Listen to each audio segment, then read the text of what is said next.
دۆڕاوی سەرەکی دەستنیشانکردنی سەرۆک کۆمار لە ئێران چ کەسێکە؟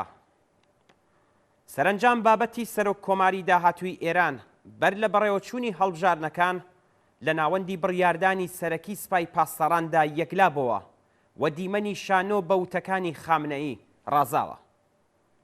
بەیتی ڕێبەری لەگەڵ فەرماندە باڵاکانی سوپای پاسەڕان ئەمجاریان تەعاروفیان نەتەنیا لەگەڵ هەموو لایەنە سیاسیەکانی دەوروبەری خۆیان بەڵکو لەگەڵ خەڵکیش وەلا ناوە و بەنیازن شانۆیەک بەڕێوەبرن کە مۆرە دڵخوازەکانیان بەبێ ژانەسەر لە سندوقەکان دەرکێشنە دەرێ و لەوانەیە کەسیش وە دووی دەنگی من کوا نەکەوێت. ئەمجاریان بەڕاشکاوی و هەڵبەت بە بێشەرمی تەواوەوە دەڵێن کە مەشروعیەتی نظام سەرچاوەگرتوو لە دەنگی خەڵک نییە و ئاستی بەشداریکردنی خەڵک گرنگ نییە.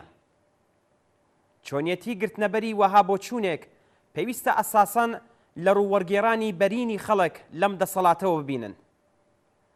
لە ڕاستیدا لە پاش ئاخێزەکانی 96 و 98ەوە ئەم دەسەڵاتە بەوە گەیشتووە کە پێویستە لە ڕوبەڕووبوونەوەکانی داهاتوودا یەکدەستر بێت. بە یەک جەمسەریکردنی دەسەڵات دەکرێ پاشە کشەکردن و شکەست خواردن لە سیاسەتەکانی دەرەوە ئاسانتر هەزم بکرێت و لە ڕوبەڕووبوونەوە لەگەڵ خەڵک لە ناوەوە بەهێزتر خۆ نیشان بدەن و ناچار بە پاشەکشیان بکەن. یەکدەستکردن لە مەجلسەوە دەستی پێکرد و هەنگاوی دووهەمیش قەرارە لە دەوڵەتدا بێت. بەڵام هەتا ئێستا ئەگەرچی کەسانێک کە بۆ بەشداریکردن لەم شانۆیەدا ناونووسیان کردووە هەر هەمویان مۆرەکانی ڕژیم ئیسلامی بوون و لە قەتڵ و جەنایەت و گەندەڵیدا شەریک و هاودەست بوون و هیچ کات لەلایەن خەڵکەوە تایید نەکراون و ناشکرێن. بەڵام کار بە جێگایەک گەیشتووە کە ڕەتی سەلاحیتەکانی شۆڕای نیگەهبان تەنانەت بۆ گروپێک کە کارگێڕانی هەر ئەم نیزامەش قبول نەکراوە بووە.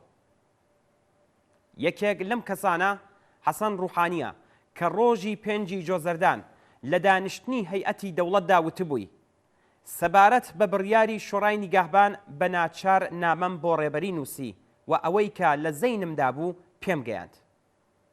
ڕوحانی بە زمانێکی تێکەڵ بە هۆشدار بەشداری کەمڕەنگی خەڵکی پانتایی دیکەی مەسەلەکە ناولێنا کە بە پێچەوانەی مەسلەحەت و یەکگرتووی نەتەوەیی و ئەمنیەتی وڵاتە. ڕوحانی هەروەها وتی خەڵک ساڵی 57 هاتنە پای سندوق و 98.2% بە نیزامی کۆماری ئیسلامی ئێران دەنگیاندا. ئەم 98% چیان لێ هات و سەرنجام دەپرسێ بۆچی ئەم پشتیوانیە هەتا دێ کەمتر دەبێتەوە. هەڵبەت وڵامی ئەم پرسیارە بۆ خەڵک ڕوونا لەبەر ئەوەی کە پتر لە 42 ساڵە ئەم دەسەڵاتە و لەوانە کەسانێکی وەک ڕوحانی ژیانی خەڵکیان بە بارمتە گرتووە و هەژاری و فەلاکەت و بێمافیان کردووەتە نۆرمێکی ئاسایی ئەم کۆمەڵگایە. لەبەر ئەوەی کە خەڵک چیتر نان هەوێ ملکەچی چارەنووسێک بن کە ئەم جنایەتکارانە بەسەریاندا سەپاندون. خەڵک بێگانەبوونی میراتی خومینیان لەگەڵ ژیان و مافەکانیان هەموو ڕۆژێ بە قیمەتی ژان و ئازاری زیاتر بۆ ڕوونتر دەبێتەوە و بەم هۆکارە واقعیە هەموو ڕۆژێ خەڵک لەم دەسەڵاتە زیاتر ڕوووەردەگێڕنەوە. ئەوەی کە ڕوحانی نیگەران کردووە و لە ژێر ناوی بەشداریکردنی یەکجارکەمی خەڵک لە هەڵبژارنەکان باسی لێ دەکات ڕێک ئەم مەسەلەیە. ئەو نیگەرانی چارەنووسی گشت نیزامە هەروەک چۆن هەموو لایەنەکانی ناو دەسەڵات بەم جۆرن. تەنیا بەشخوازی زیاتر لە تاڵانکردنی سەروەتی کۆمەڵگا ئەوانی لە گیانی یەکتر بەرداوە. بێگومان ئەگەر ڕژیمی ئیسلامی بتوانێ ئەم شانۆ بێڕۆنەقە تێپەڕێنێ بەڵام ناوتنی لێبڕاوانەی خەڵک بەو سناریۆیەی کە خۆی بۆ ئامادە دەکەن و بایکۆتی گشتی ئەم گاڵتەجاریە ڕێگا بۆ ناوتنی گەورەتر بە گشت دەسەڵات خۆش بکات ئەوە ڕێک ئەو پانتاییەی دیکەی مەسەلەکەیە کە وەک خورا لە گیانی فداییانی نظامی ئیسلامی لەوانە ڕوحانی بەربووە. لەم پەیوەندەدا ڕۆژنامەی ئارمانی ملی ژمارەی چوارشەممە 5 جۆزەردان لە ژێر ناوی بەڕاستی چ کەسێک براوەیە نووسیوێتی ئێستا تەکلیفی ڕەیسی لە مەیدانی بێڕەقیبی هەڵبژارنەکانی سەرۆک کۆماری ساڵی 1400 چییە؟ لەم کایەدا بەڕاستی کێ براوەیە؟ نیزام، خەڵک، ڕەتی سەلاحیەت کراوەکان یان کەسانێک کە سەلاحیەتیان تایید کراوە.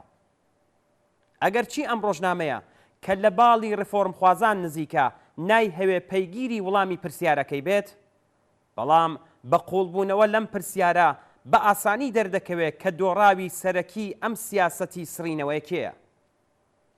بێگومان دۆڕاوی سەرەکی ئەم ماجرایە خامنەئی و بەیتەکەیەتی، لەبەر ئەوەی کە لە ڕاستیدا خامنەئی بەم شانۆگەریە بەرەو خۆی تەقەی کردووە.